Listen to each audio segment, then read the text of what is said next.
Hello guys, अस्सलामु अलैकुम। Home इमिनेशन के कार्टून देखने वाले, उनके शॉर्ट लगाने वाले, ये मेरी बात सुन ले पहले कि ये एक टाइम कार्टून है और इनका इतिहास बहुत ही ख़तरनाक होता है।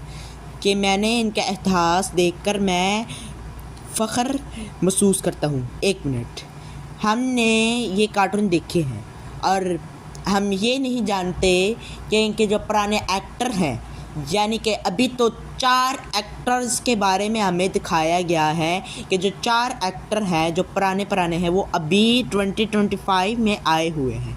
यानी कि देखिए, एक है रोबस्ट मॉन्स्टर, एक है रोबोस्टाइल, एक है KV-54, एक है KV-44। हाँ, वही KV-44 जो उनके VK-44 से लड़ाई करके फिनिश हो गया था और उसका शोक अभी तक मनाया जाता है। मगर फ़िक्र ना करें, अमेरिका की साइड पर यानी कि मिलिट्री साइड पर जो हमारे 2 सोल्जर, यानी कि एक सोवियत सोल्जर, एक सिल्वर सोल्जर, वो 2 सोल्जर गए थे और उन्होंने अमेरिका के चन्ने चबवा दिए थे, यानी उनकी मिलिट्री को। ठीक है, उसके बाद जब वो आए तो उसके बाद उन्होंने एक रेगिस्तान पे जाके उतर गए बेचारे। अब वो वापस कैसे आएंगे पता नहीं, मगर उसके दौरान KV-6 को दिखाया गया था। ये वही KV-6 है जो मोरको ने उसको बंद कर दिया था, क्योंकि उसे मोरको के ऊपर हमला किया था।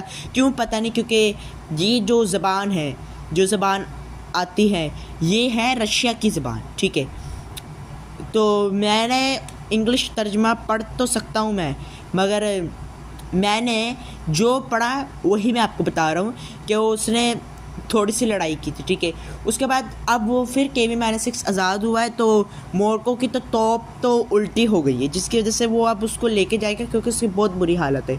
ठीक है, ये बात होगी। अब रोबस्ट मॉन्स्टर और KV-54 2025 की जो लड़ाई हुई है, रोबस्ट मॉन्स्टर को उन्होंने ठीक किया, मगर क्या हुआ कि वो लड़ाई के दौरान उसने अपनी तोपें नहीं चलाई, जब तक वो चलता रहा, पता नहीं क्यों, मगर मैं इसके बारे में ज़्यादा नहीं जानता। मगर रोबस्ट मॉन्स्टर को उन्होंने तड़फा के मार दिया और उसको लास्ट टाइम वर्कशॉप में लेके आए, उसकी आग बुझाए और लेविथन, गोट लेविथन, जो सिल्वर लेविथन था ना, ओल्ड लेविथन, न्यू लेविथन जो आया, उसने उसके सर पे तोप मारी। उम्मीद है कि और भी पुराने आएंगे एक्टर, आप लोग मेरे साथ जुड़िए रहना।